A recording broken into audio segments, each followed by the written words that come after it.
Good morning. Distinguished representatives of the governments, UN agencies, and international organizations, excellencies, friends from the media, my dear Rohingya brothers and sisters, and ladies and gentlemen, Assalamu alaikum. I am happy to speak at this very important stakeholders dialogue in Cox's Bazar today. I would like to thank all of you for your presence and participation, active participation in this very important dialogue.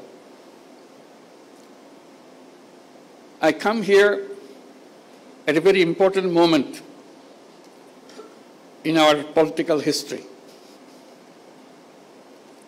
1 year back, we have gone through a killing spree and followed by student-led uprising to free the country from the fascist regime. Now we are ready for another transition in our political history. We have announced the time for election. It's just about a year back, we had the uprising mixed with the killing spree. And the country has come to be stable enough and ready to have the election. So we announced the election in the first half of February 2026. Interim government will be replaced by an elected government. We hope we can work out a solution to the Rohingya problem, to let them go back to their own home.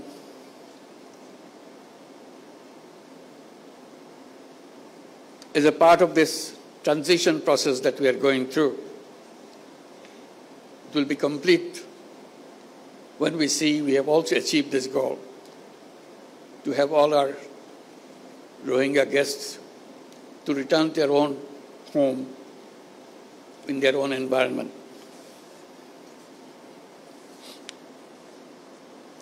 On the 8th Rohingya Genocide Remembrance Day, with a heavy heart, I draw your attention to the forced displacement of Rohingyas and their exodus to Bangladesh from Myanmar. In a spate of only few weeks, in August 2017, around 800,000 Rohingyas crossed into Bangladesh. They came to Bangladesh to save their lives. Unfortunately, the barbaric attack and persecution still persists. Hence, we see fresh arrivals at our doorsteps every day.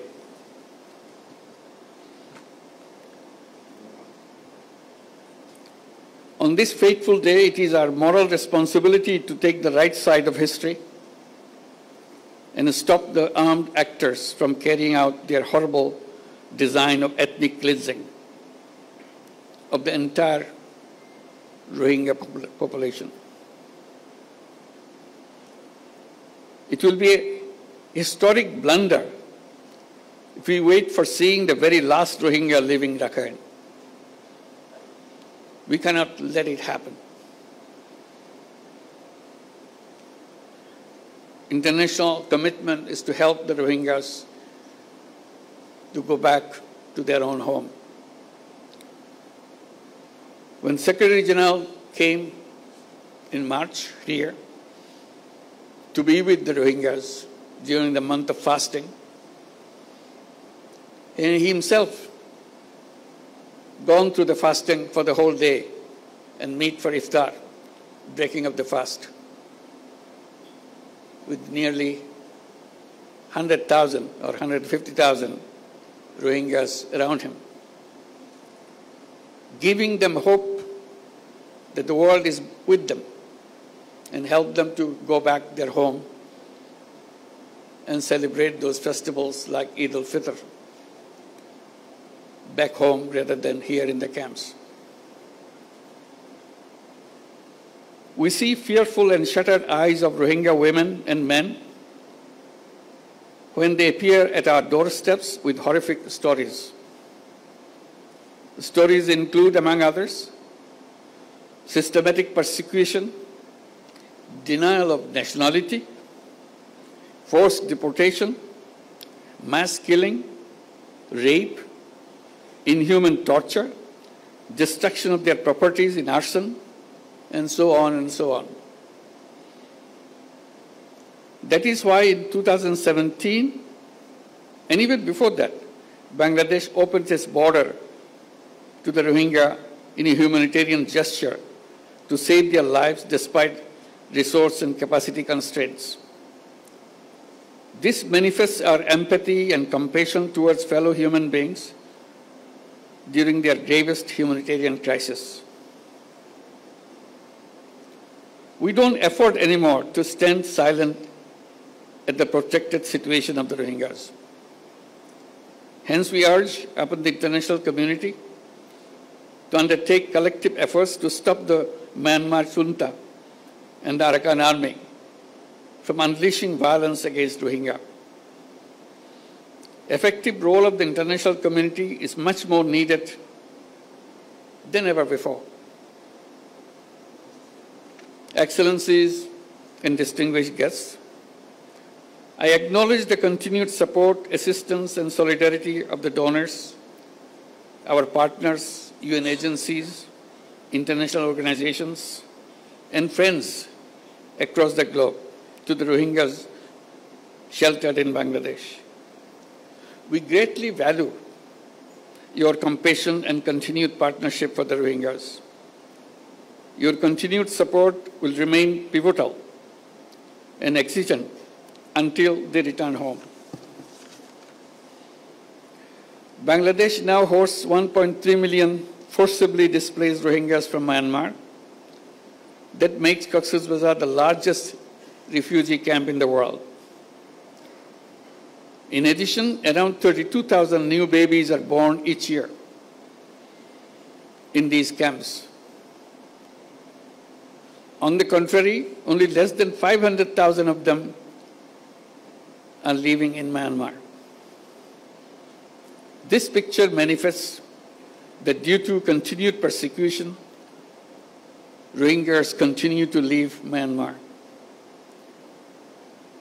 During last 8 years, people of Bangladesh, in particular the host community here in Cox's Bazar, have been making tremendous sacrifices. The impact on our economy, resources, environment, and ecosystem, society, and governance have been huge. I thank our host community and the people of Bangladesh for their wholehearted support and enormous sacrifices for the Rohingyas.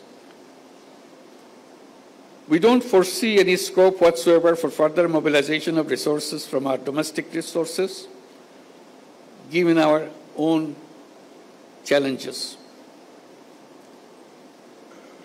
Rohingya issue and its sustainable resolution must be kept alive on the global agenda as they need our support until they return home. In that spirit of solidarity, during the last Ramadan in March this year, the Secretary General of the United Nations, Antonio Guterres, and I joined with over 100,000 Rohingyas in an iftar in Cox's Bazar, as I mentioned before. I take this occasion to thank the Secretary General on behalf of all the Bangladeshis and all the people in the camp and all the Rohingyas, wherever they are. That was a wonderful gesture he did and uplifted the morale of all the people in Bangladesh and the Rohingyas particularly around the world. You may recall that last year in the United Nations General Assembly, I made a 3-point proposition to address the Rohingya crisis. In recognition of my call, the high-level conference was envisaged for this year's General Assembly. I hope that this dialogue here in Cox's Bazar will contribute substantively to the conference in New York in shaping the roadmap for an expedited and permanent solution of the Rohingya crisis. My Rohingya brothers and sisters, Bangladesh supports and is working relentlessly for a sustainable solution to your crisis. This dialogue is aimed at amplifying your voice in rolling out a roadmap towards early, voluntary, and sustainable return to your homeland.